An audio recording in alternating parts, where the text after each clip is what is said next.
शुक्लाम्बरधरं विष्णुं शशिवर्णं चतुर्भुजं प्रसन्नवदनं ध्यायेत् सर्वविघ्नोपशान्तये ज्ञानाञ्जनशलाकया चक्षुरुन्मीलितं येन तस्मै श्रीगुरवे नमः। गुरुर्ब्रह्मा गुरुर्विष्णुर्गुरुर्देवो महेश्वरः गुरुस्साक्षात् परब्रह्म तस्मै श्रीगुरवे नमः।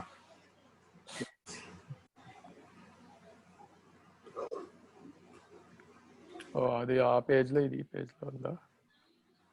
సరే, పోయిన వారం మనం డిస్కషన్ మధ్యలో ఆపేసాం. బేసిక్గా పరామర్శ అవసరమా లేదా?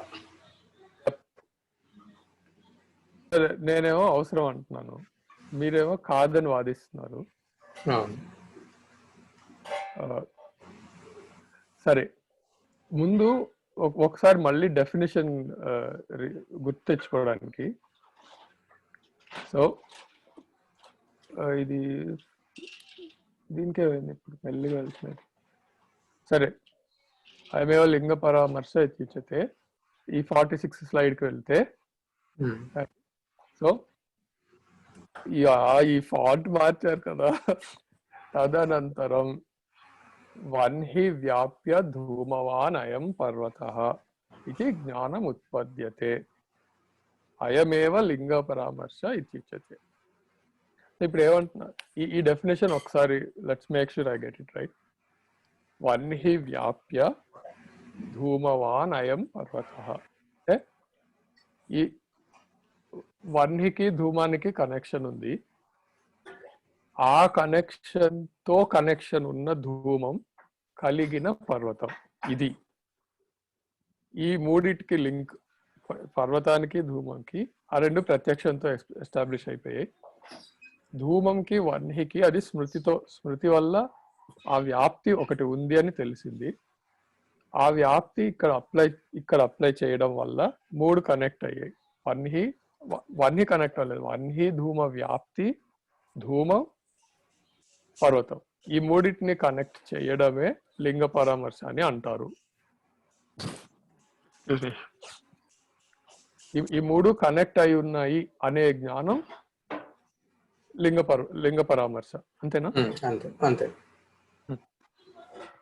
సో తర్వాత ఏమంటున్నారు, తస్మాత్ పర్వతో వన్హిమాన్ ఇది జ్ఞానం ఉత్పద్యతే. తదేతత్ స్వార్థానుమానం. ఇప్పుడు మొన్న కూడా ఈ డిఫరెన్షియేషన్ ఆలోచించాం మనం. మనం తెలుసుకోవడం కోసం ఈ వన్హి ధూమ వ్యాప్తి అవసరం ఎందుకు వచ్చింది అంటే, వాడు డైరెక్ట్ గా వాడు యథా మహానసం అని ఎందుకు అనుకోవాల్సి వచ్చింది అంటే, వాడికి యథా పర్వతం మీద కట్టెలు కాలుతున్నాయి అనే ఇది ఎందుకు తీసుకోలేదు వాడంటే, ఇదే ఫస్ట్ టైం వాడు చూస్తున్నాడని అనుకోవాలి.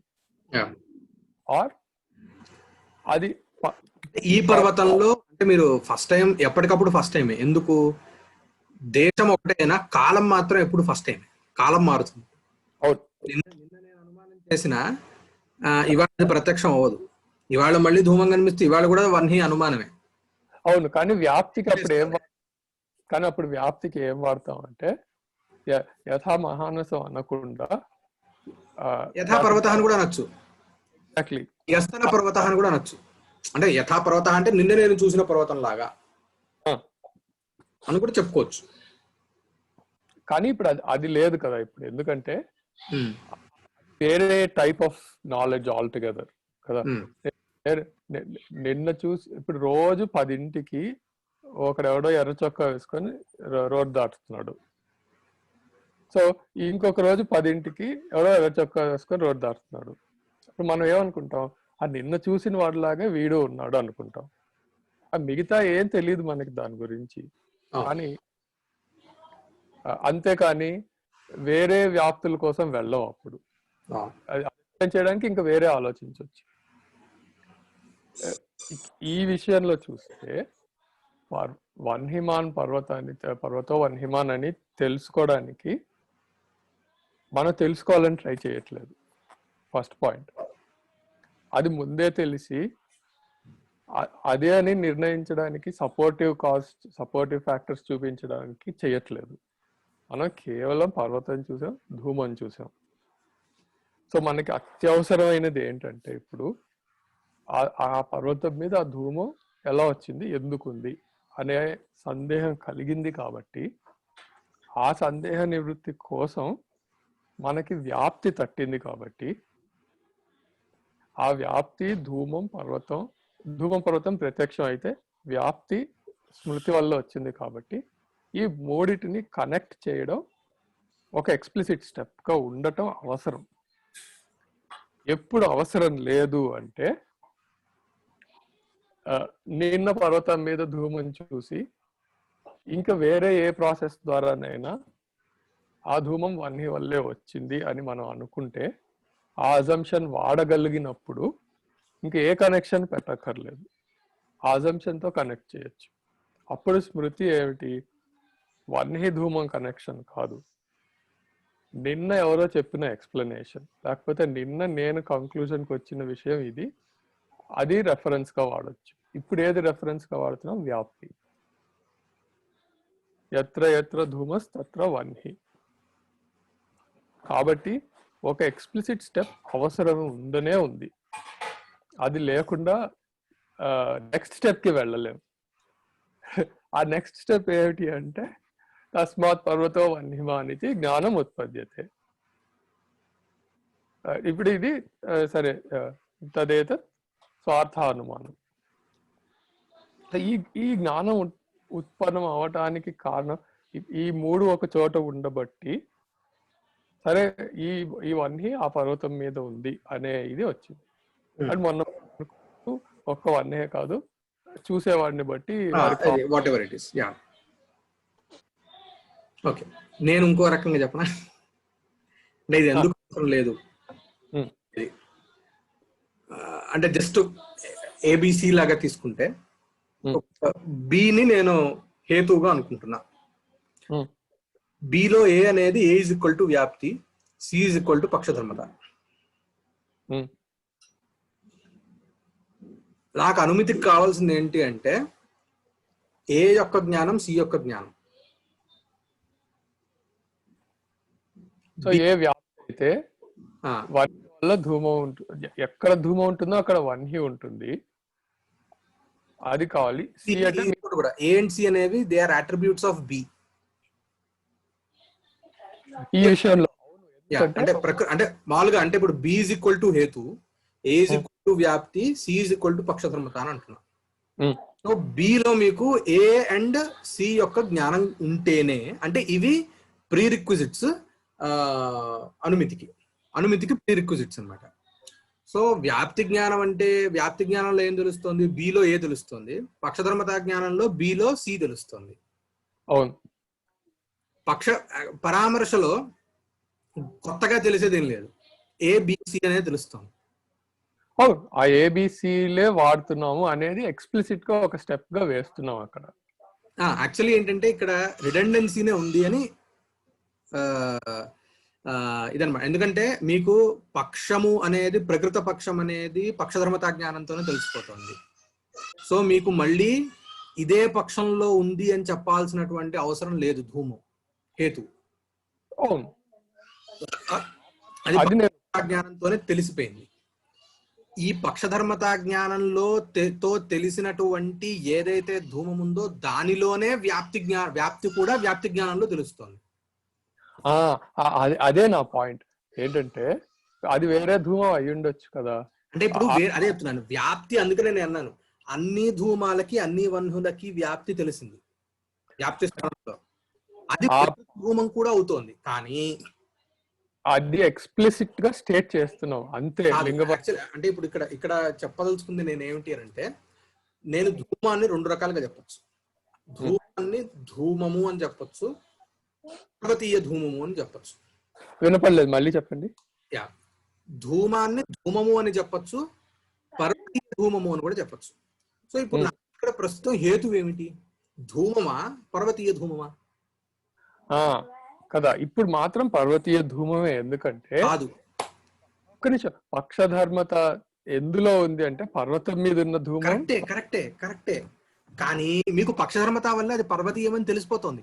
హేతువులో పర్వతీయత్వం అనేది అనావశ్యకం. పర్వతీయత్వం అనే విశేషణము అనావశ్యకం. అలా వేసుకుంటే పర్వతీయ ధూమము దేనికి అనుమాపకం అవుతుంది, దేని యొక్క పుట్టింపజేయగలదు అంటే పర్వతంలో ఉన్న వన్హిని మాత్రమే తెలియజేయగలదు. కానీ మీకు వ్యాప్తి పర్వతీయ ధూమ వన్హులకి తెలియలా. అవును, వరకు వాడి జీవితంలో మొట్టమొదటిసారే వాడు పర్వతంలో ధూమాన్ని చూస్తున్నాడు అనుకోండి, వాడి జీవితంలో వాడికి అంతవరకు పర్వతీయ ధూమం అంటే తెలియదు, పర్వతీయ వన్హి అంటే తెలియదు. కానీ వాడికి తెలుసు ఎక్కడెక్కడైతే ధూమం ఉందో అక్కడల్లా వన్హి ఉందని వాడికి వ్యాప్తి మాత్రం తెలుసు. అలాంటికి కూడా పర్వతంలో ధూమాన్ని చూస్తే ఇక్కడ వన్హి ఉందని తెలుస్తుంది. అవును, అందువల్ల ఏంటి అంటే పర్వతీయత్వం అనేది అవసరం లేదు. హేతువులో పర్వతీయత్వం అకించిత్కరం, కానీ పర్వత వృత్తిత్వం కావాలి. పర్వతీయత్వం వేరు, పర్వత వృత్తిత్వం వేరు. యాజ్ పార్ట్ ఆఫ్ పక్ష ధర్మతా జ్ఞానం. ధూమం, ద నాలెడ్జ్ ఆఫ్ ధూమం యాజ్ పర్వతీయ ధూమం ఇస్ డిఫరెంట్ ఫ్రమ్ ధూమం పర్వతంలో ఉంది అని తెలియటం. ఈ రెండింటికి తేడా ఉంది. అవును, రెండింటికి తేడా ఉంది. సో ఇక్కడ మనకు కావాల్సింది ఏంటి అని అంటే అది పర్వతం అవ్వనివ్వండి, ఇంకోటి అవ్వనివ్వండి, వాట్ ఎవర్ ఇట్ ఇస్, దాంతో సంబంధం లేదు. పక్షం అని అన్నాం, అందుకని అది సామాన్య వాచకం. పర్వతం అని అనట్లా, పక్షత్వం అని అన్నాం. పక్షత్వం అంటే అది పర్వతం అయితే పర్వతము, మహానసం అయితే మహానసము, ఇంకోటి అయితే ఇంకోటి, ఏదైతే అది. సో అది అది తద్వృత్తిత్వం ఉంటే చాలు ఇక్కడ. అవును, ఐ అగ్రీ. నేనేమంటానంటే లింగ పరామర్శ అవసరం ఏమిటి అంటే ఇవి లేఅవుట్ చేస్తున్నాం స్ట్రక్చరల్ గా ఒక చోట ఉంచితే మూడు. ఇప్పుడు పర్వతో వన్హిమానని మనం చెప్పగలగాలంటే చెప్పగలిగే దశకి రావాలంటే ఎత్ర ఎత్ర ధూమస్ తత్ర వన్హి అన్నప్పుడు, తత్ర వన్హి అస్తి అదొకటి అనుకుంటే ఆ ధూమం కనిపించింది. సో వన్హి ఎక్కడో ఉంది, ఎక్కడో వన్హి ఉండడం వల్లే ఈ ధూమం వచ్చింది. ఆ వన్హి పర్వతం మీదే ఉంది అని మనం ఇంకా కనెక్ట్ చేయలేం. ఇప్పుడు కేవలం ధూమం చూస్తే సరే పర్వతం కాదు ఇంకేదో తీసుకోండి, ఆ ఇంకేదో కూడా తెలియదు మనకి, దాని పేరు చెప్పలేదు ఎవరో, నాకు ధూమం కనిపించింది అన్నారు. అప్పుడు దానివల్ల తీయగలిగే ఇన్ఫరెన్స్ ఏమిటి? కేవలం ఎక్కడో వన్హి ఉంది, దాని వల్లే ఈ ధూమం వచ్చి ఉంటుంది. ఆ దాని వల్లే అనుమితులు అనవసరం సార్. అలా కాదు, మీరు ఇప్పుడు కాజాలిటీ తీసుకుని వస్తున్నారు, ఇది కార్యకారణ భావాన్ని తీసుకుని వస్తున్నారు. అగ్రీ, అది అక్కర్లేదు. ఇక్కడ ధూమం ఉంది అంటే దీంతో సంబంధించిన వన్హి ఎక్కడో ఉండాలి. ఈ ధూమం దానంతట అది విడిగా ఉండలేదు, దానికి సంబంధించిన వన్హి ఉండాలి ఎక్కడో. ఇప్పుడు ఏంటంటే సరే పర్వతం మీద ధూమం కనిపించింది, అది కింద ఎవడో వండుకుంటూ ఉండొచ్చు, ఆ ధూమమే పైకి వచ్చి ఉండొచ్చు, అవన్నీ పర్వతం మీదే ఉందని మనం చెప్పలేం. కానీ ధూమం పర్వతానికి సంబంధించినది అని అనుకున్నప్పుడు, ఆర్ పర్వతం ఈ ధూమానికి సంబంధించినది అనుకున్నప్పుడు ఈ మూడింటిని కోరిలేట్ చేయగలిగినప్పుడు మాత్రమే, ఆర్ అది ఎక్స్ప్లిసిట్ గా స్టేట్ చేయడం వల్లనే మనం వన్హికి పర్వతానికి కనెక్షన్ పెట్టగలుగుతాం. లేకపోతే పక్షధర్మతతో అది వచ్చేసింది. మీరు వ్యాప్తి యొక్క ప్రాముఖ్యత ఏమిటి మరి? మళ్ళీ ఒకవేళ ఎక్స్ప్లిసిట్ గా చెప్పాల్సిన అవసరం వస్తే ఇంకా వ్యాప్తి ఎందుకు? వ్యాప్తి కేవలం ఏముంటుంది ఇక్కడ, అట్లీస్ట్ నాకు అర్థమైనంత వరకు ఈ ఎగ్జాంపుల్ లో ఏముంటుంది, ఎక్కడ ధూమం ఉంటే అక్కడ వన్హి ఉంది, పొగ మంట ఉండాలి ఎక్కడ. అది చాలుగా పక్షంలో వన్హి ఉందని చెప్పడానికి. మళ్ళీ ఈ ఎక్స్ప్లిసిట్ గా చెప్పాల్సిన అవసరం వస్తే వ్యాప్తి యొక్క గొప్పతనం ఏముంది? అదే అంటున్నాను, చాలదు. ఇప్పుడు ధూమం అనేది ఏమిటి అంటే, ధూమం అనేది వన్హికి ప్రతినిధిగానే వ్యాప్తి తీసుకోవడం వల్ల తెలుస్తుంది ఏంటి, కానీ వన్హి ధూమానికి ప్రతినిధి కాదు, ధూమం వన్హికి ప్రతినిధి. అవును, ఈ యొక్క ముఖ్య ఉద్దేశం అది కదా. ఇది దానికి ప్రతినిధి, ఇది దానికి ప్రతినిధి అని తెలిసిపోయిన తరువాత మళ్ళీ మీరు మళ్ళీ దేనికైతే ఇది ప్రతినిధిగా ఉన్నదో దాని యొక్క జ్ఞానం కూడా మళ్ళీ కావాలి అని అంటే అది అవసరం ఏముంది? ఇంక ఇదెందుకు, దీనికి ప్రతినిధిత్వం దేనికి? కాదు మిస్ అవుతున్నారు పాయింట్ అక్కడ, ఆర్ మిస్ చేస్తున్నారు కావాలని ఏదో ఒకటి. సరే ఇదేంటంటే ఇప్పుడు ధూమం వన్హికి ప్రతినిధిగా తీసుకుంటే ఈ వ్యాప్తి ధూమం వన్హికి ఉన్న లింక్ వ్యాప్తి ఏంటంటే కేవలం ధూమం ఉంటే వన్హి కూడా ఉంటుంది అంతే. అది ఎక్కడ ఉంటుందో మనం చెప్పలేం. ధూమం ఎక్కడ ఉంటే అక్కడే ఉంటుంది. అదే మీకు పక్షధర్మతతో తెలిసిపోయింది. కాదు కాదు, అది తెలియదు. ధూమం ఎక్కడుంటే అక్కడే ఉంటుందని తెలియదు. ధూమం ఎందుకు అది కూడా చెప్తాను నేను. ఎందుకు అది కూడా చెప్తాను. ఇక్కడ ధూమము అంటే ఏదో ఒక ధూమం కాదు, అవిచ్ఛిన్న మూల ధూమరేఖ అని అంటారు. అందుకని మీరు ఇప్పుడు చెప్పింది కూడా ఇంకో చోట వస్తుంది. గోపాల ఘుటికాయాం వ్యభిచార అని అంటారు. ఎత్ర ఎత్ర ధూమ తత్ర అగ్నిర్హి ఇత్యుక్తో గోపాల ఘుటికాయాం వ్యభిచార అని చెప్పని. గోపాల ఘుటిక అంటే హుక్క, గోపాల ఘుటిక అని, హుక్కాను గోపాల ఘుటిక అంటారు. సో ఎత్ర ఎత్ర ధూమ తత్ర అగ్ని అంటే గోపాల ఘుటికలో హుక్కా విడిగా ఉంటుంది. అంటే చేంబర్స్, స్మోక్ చేంబర్స్ ని విడిగా తీసుకొని వచ్చి పెడతారట. అలాంటిది ఏదో సిస్టమ్ కూడా ఉంటుంది. నాకు అది పూర్తిగా దాని మీద పరిజ్ఞానం లేదు. అంటే ఏమిటి అంటే ధూమాన్ని వాళ్ళు ఒక చోట కలెక్ట్ చేసి కేవలం ధూమాన్ని తీసుకొని వచ్చి పెట్టి దాన్ని మాత్రం పీలుస్తారట. అది గోపాల ఘుటిక అనే యంత్రం యొక్క ఇది స్ట్రక్చర్. సో అంటే గోపాల ఘుటికాయ తత్ర నాస్తి, వన్య ఎక్కడో ఉంది. దానిని పుట్టింపజేసిన వన్య ఎక్కడో ఉంది. కాబట్టి ఈ వ్యాప్తి వ్యభిచరితము కదా. ఎత్రైత్ర ధూమస్తత్రాగ్ని అనేది గోపాల ఘుటికాయాం వ్యభిచరితం అంటే గనక యత్కించిత్ వన్హి తీసుకోవట్లేదు, అవిచ్ఛిన్న మూల ధూమరేఖని ఇక్కడ ధూమంగా హేతువుగా తీసుకుంటున్నాం. అంటే దేనికైతే సంబంధం ఉన్నదో, అంటే వన్హితో పాటు సంబద్ధమై ఉన్నటువంటి ధూమమే ఇక్కడ హేతువు. కాబట్టి ఎక్కడైతే మీకు ధూమం ఉందని తెలుస్తోందో ఇప్పుడు అక్కడే వన్హి ఉందని కూడా తెలిసిపోతుంది. దానికి మళ్ళీ వేరే జ్ఞానం అవసరం లేదు. ఇప్పుడే అదే ఎగ్జాంపుల్ ఇప్పుడే అన్నాను నేను. దానికి కౌంటర్ ఏంటంటే వన్హి కింద నేల మీద ఉండొచ్చు, పర్వతానికి అవతల పక్క కింద పక్కనే ఎవడో గుడిసెలో ఏవో కంకులు కాల్చుకుంటున్నాడు, పొగ వచ్చేది పైకి. ఇటుపక్క నుంచి చూసేవాడికి పొగ మాత్రమే కనిపించింది, మంట కనిపించలేదు. కేవలం అది మనకి తెలిసినంత వరకు ఆ పొగ ఒక మంటతో సంబంధించి ఉన్నది, అంతవరకే తెలుసు మనకి. ఆ మంట పర్వతం మీద ఉందా, కిందన ఉందా, ఇంకెక్కడ ఉంటే గాలి వల్ల పొగ ఎక్కడికి వచ్చిందో మనకి తెలియదు. మనం ఈ అట్లీస్ట్ ఇంతవరకు చదివిన ప్రాసెస్ లో మనం చేయగలుగుతున్నది ఏమిటంటే కేవలం పొగ కనిపించింది కాబట్టి దానికి సంబంధించిన ఒక మంట ఉంది, పొగ పర్వతం మీద ఉంది కాబట్టి ఈ పొగ పర్వతం మీదే ఉద్భవించి ఉంటే మంట కూడా పర్వతం మీదే ఉండాలి. అది మాత్రమే మనం చెప్పగలం. ఈ మూడు ఎక్స్ప్లిసిట్ గా లేఅవుట్ చేయటం వల్ల ఈ ఇన్ఫరెన్స్ ఈజీ అవుతుంది, స్ట్రక్చరల్ గా ఈజీ అవుతుంది. నేనంటోంది ఏంటంటే పక్షంలో ఉండటం అనే అంశం మీకు పక్షధర్మతతోనే తెలిసిపోయింది కదా. ఎందుకు ఎక్స్ప్లిసిట్ అనే అంశాన్ని మీరు ఎందుకు మళ్ళీ తీసుకొని వస్తున్నారు? ఇప్పుడు మీకు తెలియని అంశం ఏంటో చెప్పండి. నాకు ఒకటి చెప్పండి మీరు నాకు. పరామర్శలో మీకు వెనకాల 2 జ్ఞానాలు ఉన్నాయి. పక్షధర్మతా జ్ఞానం ఉంది, వ్యాప్తి జ్ఞానం ఉంది. ఈ 2 జ్ఞానాల్లో తెలియనటువంటి ఒకానొక అపూర్వమైనటువంటి విషయం మీకు పరామర్శలో ఏం తెలిసింది చెప్పండి. ఈ 2 సంబంధితాలు అనే స్టేట్మెంటే పరామర్శ. లేదుగా, అది పూర్వమే తెలిసిపోయింది కదా. తెలియలే, అలా కాదు. ఆ 2 దేని ఎలా చెప్పాలి, ఎక్స్క్లూజివ్ గా దేనికి అదే మనకి తెలుసు. కానీ ఏది ఎక్స్క్లూజివ్ గా? ఇప్పుడు రెండిట్లోనూ ఒకటి సమానమైనటువంటి విషయం ఉందండి. ఏంటది? హేతు. ఇప్పుడు ధూమం ఈ కేసులో అంటే మనకి ఈ విషయం తెలుసు, ఆ విషయం తెలుసు అని తెలుసు అనే పాయింట్ రెండింటిని కనెక్ట్ చేస్తోంది. అంటే ఇప్పుడు ఈ 2 కనెక్ట్ అయి ఉండడం వల్లే మనం ఆ ఇన్ఫరెన్స్ తీయగలుగుతున్నాం. అయిపోయింది కదా, మీకు కావాల్సిన ఇన్ఫరెన్స్ వచ్చేసిందిగా. అవును, కానీ ఎందుకు ఆ ఇన్ఫరెన్స్ రాగలిగింది అంటే ఈ 2 పీసెస్ ఆఫ్ నాలెడ్జ్ ఆర్ ఈ 3 ఎంటిటీస్ వాటిని కోరిలేట్ చేయగలిగాం. ఆ 2 కోరిలేషన్స్ ని కోరిలేషన్ అంటే నేను అంటుంది ఏంటంటే మీరు ఇక్కడ ఒక్కటి చెప్పాల్సి వచ్చింది ఏంటంటే ఇది ఉంటే బాగుంది అని చెప్తున్నారు, కానీ ఇది లేకపోతే ఇన్ఫరెన్స్ కలుగదని మీరు నిరూపించగలరా అంటున్నా, చెప్పగలరా? ఇప్పుడు పరామర్శ నేను తీసుకోను సార్, నేను పరామర్శను తీసుకోను.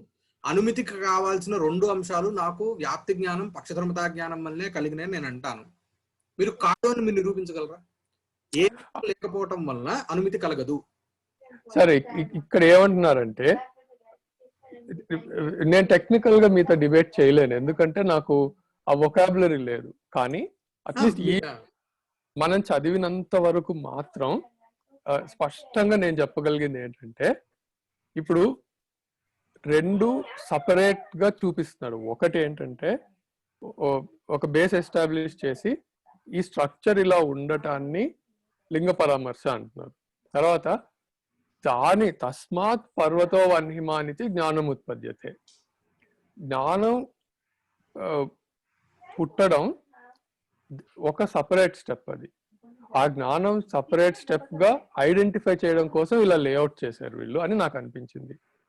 ఎందుకంటే స్ట్రక్చరల్ గా ఈ స్ట్రక్చర్ ఎస్టాబ్లిష్ అయి ఉండడం వల్ల అది ఇంప్లిసిట్ గా ఉండొచ్చు, ఎక్స్ప్లిసిట్ గా ఉండొచ్చు. కానీ ఒక స్ట్రక్చర్ ఎస్టాబ్లిష్ అయి ఉండి ఏవేవి కోరిలేట్ అయి ఉన్నాయో వాటి వల్ల జ్ఞానం వచ్చింది అని చెప్తున్నారు. ఇప్పుడు ఆ పరామర్శ స్టెప్ చెప్పలేదు అనుకోండి, అది ఉంది ఇది ఉంది నీ జ్ఞానం వచ్చేసింది అంటే, అవి ఉంటే జ్ఞానం ఎలా వచ్చింది అనే ఇది మనకి రావచ్చు. మనం ఎక్స్ప్లిసిట్ గా రికగ్నైజ్ చేసి, ఇప్పుడు మనం ఏదైనా చూసినప్పుడు, మొన్న ఏదో ఎగ్జాంపుల్ చెప్తున్నాను కదా, మీరు ఒక రూమ్ లోకి వెళ్ళారు, అక్కడ మీకు ఏదో ఒక పర్టిక్యులర్ పరిమళం వచ్చింది, మంచి వాసన వచ్చింది. మీకు ఆ వాసన మీకు తెలిసిన వాసన అనుకోండి, అంటే ఇప్పుడు వీ కెన్ బ్రాంచ్ అవుట్ అక్కడి నుంచి కదా. సో మీ ఎంజిన్స్ రోల్ అవుతాయి. సో ఇది ఫలానా పువ్వు తాలూకు వాసన, సో ఆ పువ్వు ఇక్కడ ఉండాలి అని మీరు అక్కడి నుంచి చైన్ లో వెళ్ళొచ్చు. ఈ పువ్వు సాధారణంగా ఫలానా వ్యక్తి తీసుకొస్తారు కాబట్టి ఆ వ్యక్తి వచ్చి ఉండాలి, అలాంటివి ఏవో అనుకుంటారు. కానీ అవి లేఅవుట్ చేయరు ఎక్స్ప్లిసిట్ గా. ఒక్క క్షణంలో మనకి ఆ వాసన రాగానే వాళ్ళు వచ్చారు అని అనేసుకుంటాం. మనం వాళ్ళు వచ్చి ఉంటారు, వాళ్ళు ఇక్కడి నుంచి వెళ్ళి ఎక్కువసేపు అయి ఉండదు అనుకుంటాం. ఈ లోపల 2 మెట్లు దాటి మనం అక్కడికి వెళ్ళగలిగాం కదా. ఇక్కడ ఏం జరుగుతోందని నాకు అనిపిస్తోంది అంటే, ఈ కేవలం అలా ఒక గదిలో కాలు పెట్టి వాసన చూడగానే ఇంకెవరో వచ్చి వెళ్ళారని ఎలా ఆ జ్ఞానం ఎలా కలిగింది మనకి, ఆ ఆలోచన ఎలా వచ్చింది అంటే, ఆ మెట్లు ఏంటి, ఏ మెట్లు దాటితే మనం అక్కడికి రాగలిగాం. మళ్ళీ మీ శతపత్ర ఛేద న్యాయమే ఇక్కడ. ఏంటంటే అంటే ఇప్పుడు దీన్ని ఎవరు కూడా ఏంటంటే, ఇప్పుడు పరామర్శ కలిగితేనే అనుమతి కలుగుతుందా, పరామర్శ లేకపోతే అనుమతి కలగదా అని అంటే, ఇక్కడ అది వివిచ్చ ఎవడు చూసి చెప్పలేడు. కానీ మీకు వ్యాప్తి జ్ఞానము పక్షధర్మతా జ్ఞానం అనేది మాత్రం ఖచ్చితంగా కావాలి, ఇది లేకపోతే పరామర్శ కలుగుదు అనేది వీళ్ళు అంగీకరిస్తారు. పరామర్శ ఎప్పుడు కుదురుతుంది, వ్యాప్తి పక్షధర్మతా జ్ఞానాలు ఉంటేనే. పరామర్శ లేకపోతే మీకు అనుమతి కలగదు అనే అంశాన్ని పూర్తిగా ఎవరు కూడా నిశ్చయించి చెప్పలేరు. ఇది కౌంటర్. ఎందుకంటే అక్కడ ఒక లాజికల్, అంటే ఇప్పుడు ఎలాగైతే పక్షధర్మతా జ్ఞానం లేకపోతే మీకు ఖచ్చితంగా అనుమతి కలగదు అని ఎలాగైతే చెప్పగలమో, అలాగా పరామర్శ లేకపోతే ఖచ్చితంగా అనుమతి కలుగదు అని చెప్పడానికి ఒక ఉదాహరణ ఏమైనా ఒకటి అట్లీస్ట్ తీసుకొని రాగలిగి. అంటే ఇప్పుడు నేను తర్కశాస్త్రంలో ఖచ్చితంగా ఉంటుంది, ఎందుకంటే వాళ్ళు అలాగే తీసుకుంటారు, దీన్ని మీకు ఖండించి వాళ్ళు చెప్తారు. కానీ బట్ స్టిల్ హైయర్ లెవెల్స్ లో ఏంటి అని అంటే దీన్ని ఖండించేసి ఉన్నారనమాట. గుడ్డద కలిసి పడేస్తున్నారు అనమాట. అలా కాదు, ఇప్పుడు దీన్ని 2 రకాలుగా చూడొచ్చు కదా. యాక్చువల్ గా జ్ఞానం కలగడానికి మనం ఎక్స్ప్లిసిట్ గా స్టేట్ చేసుకోవాల్సిన అవసరం ఉందా లేదా అంటే లేదు. ఆ పాయింట్ వరకు నేను ఒప్పుకుంటాను. కానీ ఎక్స్ప్లిసిట్ గా ఈ 3 కోరిలేట్ అయి ఉన్నాయి. అడ్వాంటేజ్ ఉంది ఎక్స్ప్లిసిట్ గా స్టేట్ చేయడం వల్ల, దేర్ ఇస్ అన్ అడ్వాంటేజ్. ఇది ప్రూఫ్ లాంటిది. ఇప్పుడు ఎలాగంటే, మనం మామూలుగా ఒక ప్రూఫ్ ఎక్స్ప్లెయిన్ చేసినప్పుడు ఎవరికైనా మీకు డైరెక్ట్ గా, అంటే ఇప్పుడు ఇది ఒక స్ట్రక్చర్ ఫామ్ లో పెడితే కనుక మీకు చూడడానికి చాలా బాగుంటుంది. బాగుండటమే కాదు, మనకు అర్థమవుతుంది, ఈజీగా అర్థమవుతుంది. ఇది keep repeating my self over this. ఇది మోడల్ మాత్రమే కదా, ఎవరికి తెలియదు బుర్రలో నిజంగా ఏం జరుగుతుంది. ఆత్మ అనేది ఎవడు ముట్టుకొని చూడలేదు. ఇది మోడల్ మాత్రమే. ఈ మోడల్ ప్రకారం ఈ టైప్ ఆఫ్ నాలెడ్జ్ జనరేట్ అవటానికి ఈ స్కాఫోల్డింగ్, ఈ స్ట్రక్చర్ వల్ల అవుతోంది అని ఒక ప్రపోజల్ ఇది కదా. అంతేకాని దాన్ని దాటేసి మనం వెళ్ళలేము. మనం నీ మోడల్లో ఈ స్టెప్ లేదు, ఆ స్ట్రక్చర్ అవసరం లేదంటే అవసరం లేకపోవచ్చు. రియల్ వరల్డ్ లో నీకు జ్ఞానం రావడానికి స్ట్రక్చర్ అవసరం లేదు అంటే అవసరం లేకపోవచ్చు. కానీ ఈ మోడల్ ప్రకారం వీళ్ళు ఎలా ఎక్స్ప్లెయిన్ చేస్తున్నారంటే ఈ స్ట్రక్చర్ ఫామ్ అవటం వల్ల ఈ ఇన్ఫరెన్స్ తీయగలుగుతున్నావు అంతే. ఆ స్ట్రక్చర్ అవసరం ఉందా అంటే నా దృష్టిలో ఈ ఆర్గ్యుమెంట్ లేఅవుట్ చేయడానికి ఆ స్ట్రక్చర్ అవసరం. అది లేకపోతే డైరెక్ట్ గా నువ్వు కాంపోనెంట్స్ నుంచి ఫినిష్డ్ ప్రోడక్ట్ కి వెళ్ళలేవు. ఆ ప్రాసెస్ ఏంటో చూపించగలగాలి ఒక చోట. అంతవరకు దాని ఉపయోగం చాలా వరకు ఉంది. నిజంగా మనం జ్ఞానానికి కేవలం పక్షధర్మత వ్యాప్తి తెలిస్తే చాలు అనుకుంటే చాలు. యాజ్ లాంగ్ యాజ్ ఆ రెండు హేతువులోనే ఉంటాయి. అంతేగా, దాని అర్థమే అది. ఈ క్లాజ్ ఏదైతే పెట్టేవో మనం యాజ్ ఆ రెండు హేతువులోనే ఉండాలి అని, ఈ పరామర్శ చేసే పని అదే, ఈ లింగ పరామర్శ బేసిక్ గా.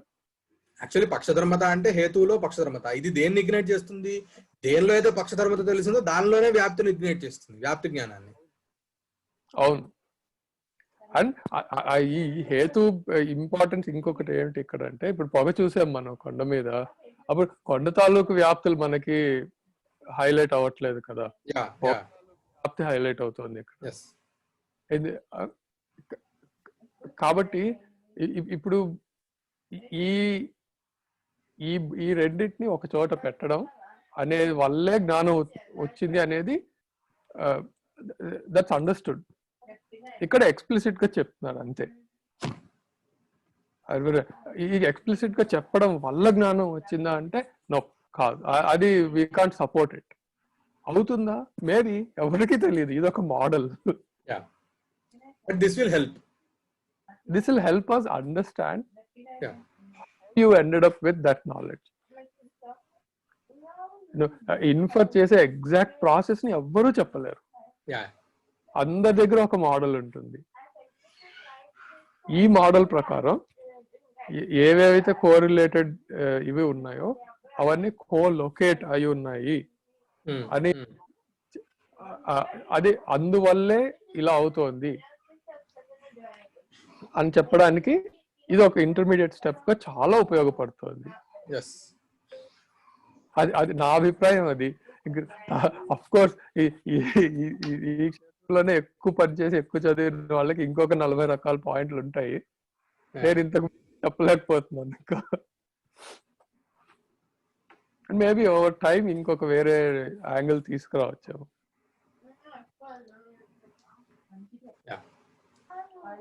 సరే, చదువుతాను ఒకసారి, మళ్ళీ ముందుకు వెళ్దాం కొంచెం. తస్మాత్ పర్వతో వన్హిమానితి జ్ఞానముత్పద్యతే తదేతత్ స్వార్థానుమానం. ఇక్కడ నుంచి మళ్ళీ పరార్థానుమానం మొదలవుతుంది. పరార్థానుమానానికి కూడా లింగ పరామర్శ అవసరమా లేదా అంటే నన్ను అడిగితే అవసరం అని చెప్తాను. ఇప్పుడు న్యాయ పద్ధతిలో పరార్థానుమానంలో అయినా స్వార్థానుమానంలో అయినా సరే పరామర్శ అత్యంతం అవసరం. పంచావయవాహిని పైన ఏదైతే పంచ అవయవ సిస్టమ్ వస్తుందో అది కూడా దీన్ని బేస్ చేసుకునే ఉంటుంది. కాకపోతే మిగతా వాళ్ళ సిస్టమ్ లో 3 అవయవాలు, ప్రతిజ్ఞా హేతు ఉదాహరణలు కానీ ఉదాహరణ ఉపనయ నిగమనాలు కానీ, మూడిట్లో ఏదో 3 ఉంటే చాలు, ఎనీ 3. అవును. మొన్న ఒక లీలావతి క్లాస్ లో చూసాను ఒక స్లైడ్. ఒక్క నిమిషం. జ్ఞానం ఎన్ని రకాలు అంటే ఒక్కొక్క స్కూల్ వాళ్ళు ఎన్ని రకాలుగా ఒప్పుకుంటారు అనేది ఒక పెద్ద స్లైడ్ ఉంది దాంట్లో. మనది నైయాయికులది 5, వేదాంతికులు ఇంకెవరో వాళ్ళు 6 ఉన్నాయి, కొంతమంది 3 ఉన్నాయి. ఏది ప్రమాణాలు?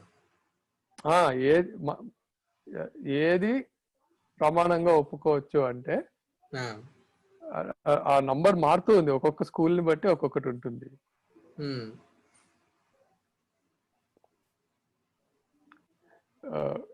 కాబట్టి ఆబ్వియస్లీ ఇద్దరికి ఒకదాని మీద అగ్రిమెంట్ ఉండదు.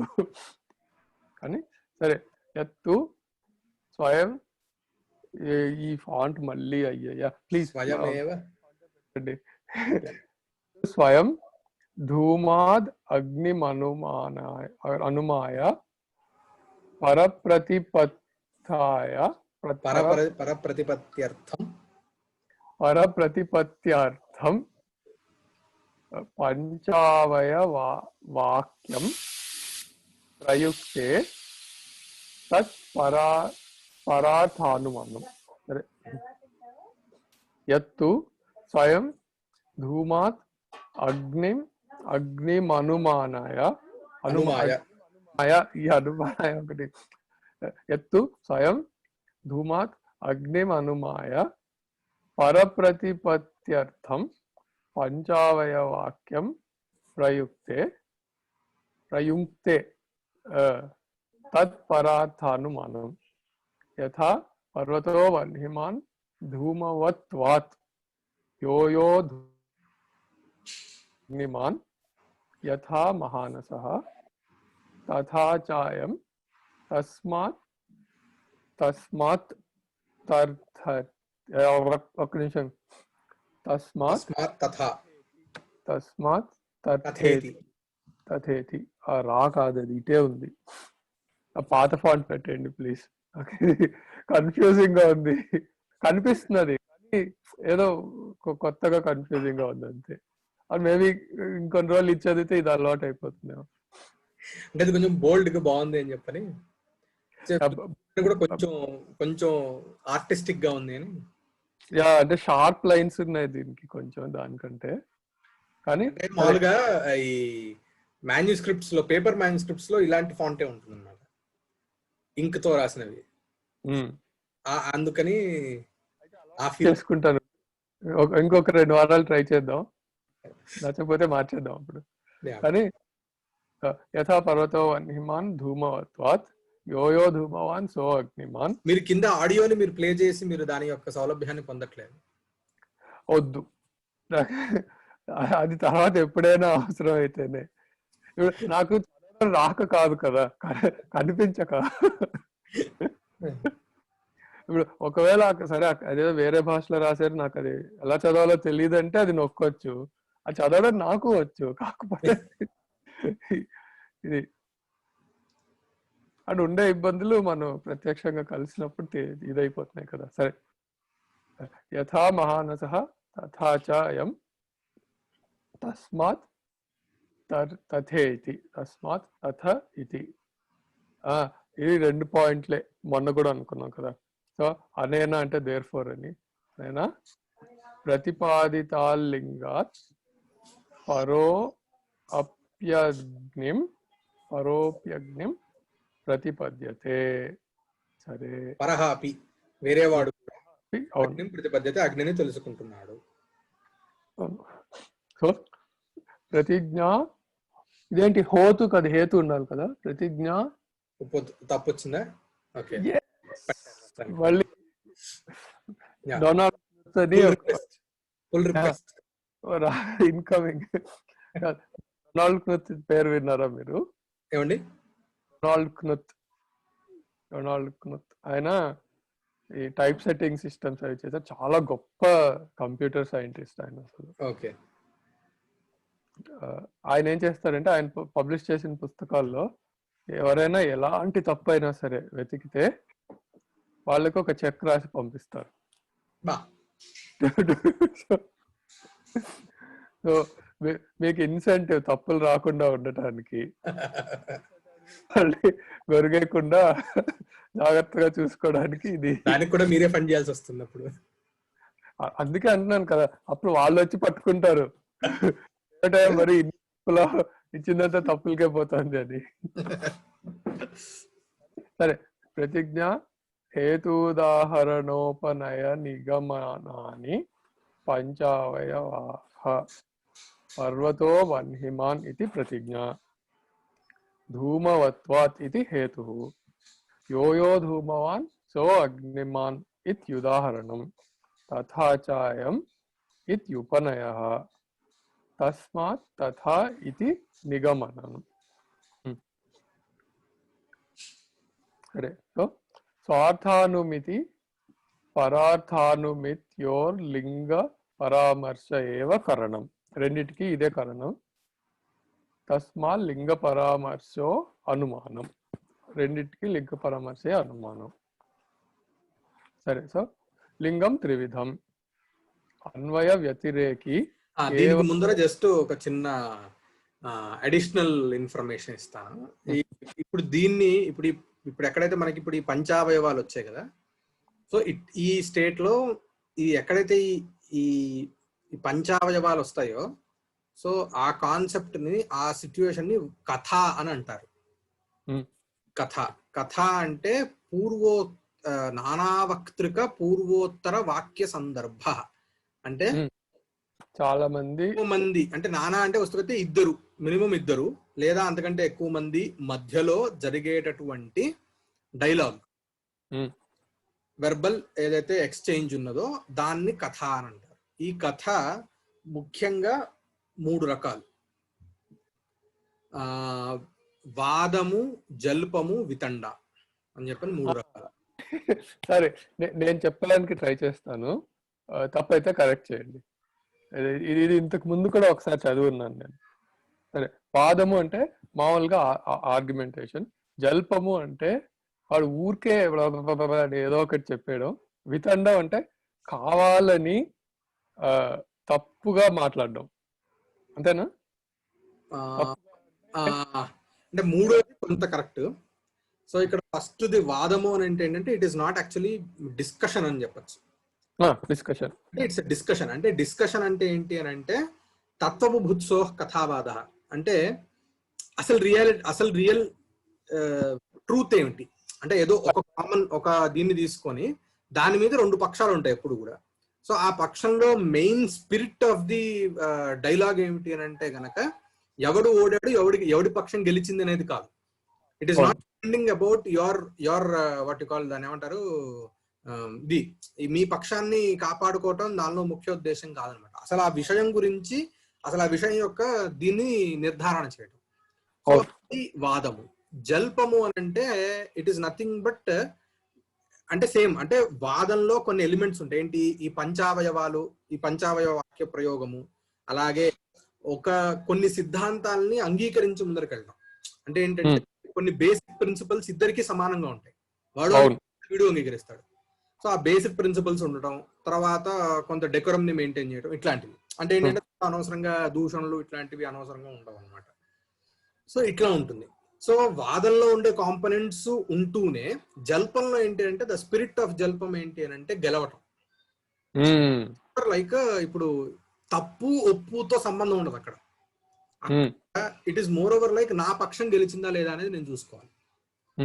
నా పక్షం నేను గెలిచిందా లేదా అనడానికి 2 రకాలు దానికి కాంపోనెంట్స్ ఉంటాయి. ఒకటి, నేను మాట్లాడే దానిలో యుక్తి అంతా సరిగ్గా ఉండటం. ఎదుటివాడు మాట్లాడే దానిలో తప్పులు నెంచడం. సో 2 జరుగుతాయి ఇక్కడ. సో దీనిలో జల్పంలో ఎక్స్ట్రాగా వచ్చేది ఏంటంటే ఎదుటివాడు ఓడిపోవడానికి కావాల్సినటువంటి అంశాలు ఏమిటి అవి ఉన్నాయి. నిగ్రహ స్థానము అని చెప్పని, జాతి అని, సమము అని, ఇట్లా కొన్ని ఉన్నాయన్నమాట. దానికి సపరేట్ కొన్ని లక్షణాలు చెప్పారనమాట. అవి ఏమిటి, వాటిని కనుక్కోవాలి. హేతువులో మెయిన్ గా ఏంటంటే హేతువులో దోషాన్ని, ఎదుటివాడు చెప్పిన హేతువుని లో ఎలా దోషాలని అంటే ఎలా దోషాలని పట్టుకోవాలి. ఏ దోషాలు అయితే కనుక పట్టుకుంటే వాడి పక్షం నిరస్తం అయిపోతుంది. జల్పం యొక్క మెయిన్ స్పిరిట్ విక్టరీ. విజిగీషు కథా జల్ప అని అంటారు. వచ్చేసరికి ఏంటంటే వీడికి అసలు వాదము జల్పంలో ఉన్న 2 అన్ని కంపోనెంట్స్ ఉంటాయి. కాకపోతే బేసిక్ గా ఉండదు ఏంటంటే వీడికంటూ ఒక పక్షం ఉండదు. వాదము జల్పంలో ఏంటంటే నీకంటూ ఒక పక్షం ఉంటుంది, ఫస్ట్ ఎదుటివాడికి ఒక పక్షం ఉంటుంది. ఆ 2 పక్షాల మధ్యలో పెట్టుకొని ఎక్కడైతే కాంట్రడిక్షన్ వస్తుందో అక్కడ వాదించుకుంటారు. వీడికి ఏంటంటే వీడికంటూ ఒక పక్షం ఉండదు. ఎదుటివాడిని కేవలం వాడి పక్షంలో రంధ్రఛేదన చేయటం, అంటే ఛిద్రాన్వేషణ. వాడి తప్పు పని, పోనీ నువ్వు వాడి చెప్పింది తప్పురా, పోనీ నువ్వు చెప్పరా, నువ్వు ఏమైనా చెప్తావు అంటే వీడేం చెప్పడు. అది నా ఐడియా. అదే స్వపక్ష స్థాపనాహీన పరపక్ష విదలన మాత్రావసాన వితండ. తన పక్షం పెట్టడు, వాడు మాత్రం చెప్పింది తప్పు అంటాడు. సో ఇది ఇలా అంటే బేసిక్ గా 3 రకాలుగా డివైడ్ చేశారు ఈ కథని. సో ఈ పంచావయవ వాక్యాలు అక్కడ బాగా వీటి యొక్క ఇది మెయిన్ గా అక్కడ బాగా తెలుస్తూ ఉంటుంది అనమాట. దీన్ని బేస్ చేసుకొనే ఇప్పుడు ఏమైనా రాయడానికి కుదురుతుందా అని ఏదో ఆలోచన చేసి ఏదో చేస్తున్నారు. ఏదో ఈ మూడింటి మీద నేను రాస్తున్నాను ఒక పేపర్ టైప్ కథ అని చెప్పి పెడతాను. కానీ ఇది కరెక్టే. ఊరికే బ్లాబరింగ్ కి కూడా ఒక ఇది ఉంది. బ్లాబరింగ్ అదే ఇది వితండాయము, వితండంలోనే ఒక కేటగిరీ ఏమో అది కూడా. అంటే ఇప్పుడు వితండం అంటే నాకు ఏమని గుర్తుందంటే ఎక్స్ప్లిసిట్ గా ఊరికే తప్పుగా ఆపోజిట్ మీరు ఏది చెప్తే అది అది కాదు, అది తప్పు, ఇది కాదు. అదే వితండవాదం. వితండవాదం చేయకపోవాలి మామూలుగా మనం అంటూ ఉంటారు. అంటే తను ఎదుటివాడు చెప్పేది విండు, ఎంతసేపు ఎదుటివాడు చెప్పింది తప్పని అంటూ ఉంటాడు అంతే. తప్పని ఎందుకు తప్పో చెప్పేది ఒకటి, చెప్పకపోయేది ఒకటి, ఇంకొకటి ఊరికే నాన్ సెన్స్ ఏదో ఒకటి చెప్తూ ఇన్సర్ట్ చేసేవాడు, పట్టిస్తూ ఉంటాడు కాన్వర్సేషన్ లోకి ఊరికే నాన్ సెన్స్ ఇన్సర్ట్ చేసేది అది ఇంకొక కేటగిరీ. దీన్ని కూడా విజయం కోసం వాడుకోవచ్చు అని చెప్పని అది కూడా ఉందన్నమాట. ఒక చోట చెప్తారనమాట. అవసరమైతే కొన్నిసార్లు జల్పం చేస్తూ చేస్తూ చేస్తూ మధ్యలో కొంత వితండాన్ని కూడా తీసుకొని వస్తే ఎదుటి వాడికి బోర్ కొట్టేస్తుంది. కొట్టేసిన తర్వాత నెమ్మదిగా వాడి పక్షం కొంచెం వాడు మెత్తబడిపోతూ ఉండగా మళ్ళీ జల్పంలోకి వచ్చి వాడు మళ్ళీ అంటే it's all part of winning the race అనమాట. టాక్టిక్స్ యూస్ చేస్తుంటారు కదా. సో అట్లాగా దానిలో ప్రకారంగా కొన్నిసార్లు వితండను కూడా వాడుకోవచ్చు అని ఒకటి రెండు చోట్ల చెప్తారనమాట. కానీ ఏంటంటే ఇప్పుడు ఈ బేసిస్ అంటే ఇప్పటికి ఖచ్చితంగా ఇవన్నీ జరుగుతూనే ఉంటాయి. కానీ ఈ నాలెడ్జ్ తో అంటే ఇట్లా ఉంది ఒకటి సో అని చెప్పి తెలుసుకొని చేయటం అనేది ఇప్పుడు వి లాస్ట్ దట్ దాన్ని ఏమంటారు కనెక్ట్ అనమాట. కనెక్ట్ అనకూడదేమో ఇది ఈ టర్మినాలజీ లేదు కానీ ఎప్పుడు ఉంటాయి. అదే టర్మినాలజీతో తెలుసుకొని ఓకే ఇట్లాంటిది ఉన్నది, దానికి కూడా ఒక అంటే దానికి ఒక ఫార్మాట్, మన దగ్గర ఒక ఫార్మాట్ ఉన్నది. సో ఆ ఫార్మాట్ ని బేస్ చేసుకొని కూడా ఇప్పుడు జరుగుతూనే ఉంటాయి. ఏంటంటే జల్పము వితండ ఇవన్నీ ఎప్పుడు ఉండేవే, లోకంలో ఉండేవే. దీనికి వీళ్ళు ఒక మోడల్ ని క్రియేట్ చేసుకొని పెట్టుకున్నారు. వీటిని బేస్ చేసుకొని ఆదిశంకరాచార్యుల వారి కాలంలో కానీ వాటిలో కానీ జరిగిన వాదాలన్నీ కూడా ఈ మోడల్స్ ని బేస్ చేసుకొని జరిగినవి చాలా. వాదం ఏంటంటే వాదము అంటే తత్వభూత్సోహ అంటే ఇప్పుడు ఏంటి అక్కడ అంగీకరిస్తారు. ఇప్పుడు ఎదుటివాడి పక్షం మంచిది అయితే వీడు బౌద్ధం వదిలేసి సో అలా చాలా చోట్ల ఆదిశంకరాచార్య గారు జరిగించింది. ఏంటి అని అంటే ఎవరి పక్షం కరెక్ట్ ఇది ఫస్ట్ వాదించుకుందాం. ఎవడి పక్షం కరెక్ట్ అయితే ఎదుటివాడు ఎవడి పక్షం అయితే తప్పు అని తెలిసిందో వాడి మతాన్ని వదిలేసి మళ్ళీ ఈ సనాతన మతంలోకి వస్తాడా రాడా, ఈ బేసిస్ మీద ఈ అంగీకారం మీద సమయబంధం అంటారు అన్నమాట దాన్ని. సో దాని బేసిస్ మీద చేశారనమాట చాలా చోట్ల. సో అక్కడ ఏంటి అంటే డిస్కషన్ లేదా ఆర్గ్యుమెంట్ అనేది చాలా ఎలా చెప్పాలి నిజాయితీగా జరుగుతుంది. ఎక్కడ కూడా కాంట్యం ఉండదు, అటువైపు కానీ ఇటువైపు కానీ. They try the level bells to maintain that ఇదనమాట, నిజాయితీని మెయింటైన్ చేసి చేశారు అప్పట్లో. అందుకనే అంతమంది ఓడిపోయి కూడా వాళ్ళందరూ మళ్ళీ తిరిగి వచ్చారు అనేది అందుకనే జరిగింది. దీని మీద కొంత విశ్వనాథ సత్యనారాయణ గారు ఆయన వేయి పడగల్లో రాస్తారనమాట ఒక చోట. కొంత వీటిని రాసి వీటితో కొంత తెలిసేటట్టుగా అక్కడ కొన్ని క్రియేట్ చేసి అప్పట్లో ఎలా జరిగి ఉండొచ్చు అనే దాన్ని చెప్తారు ఒక చోట. తెలుగు పుస్తకాలు కూడా చదివి చాలా రోజులు అయిపోయింది, తెచ్చుకోవాలి కొన్ని. నేను చదివిన తెలుగు పుస్తకాలల్లా కేవలం విశ్వనాథ సత్యనారాయణ గారు, నేను వేరే ఆథర్స్ ఎక్కువ చదవలేదు.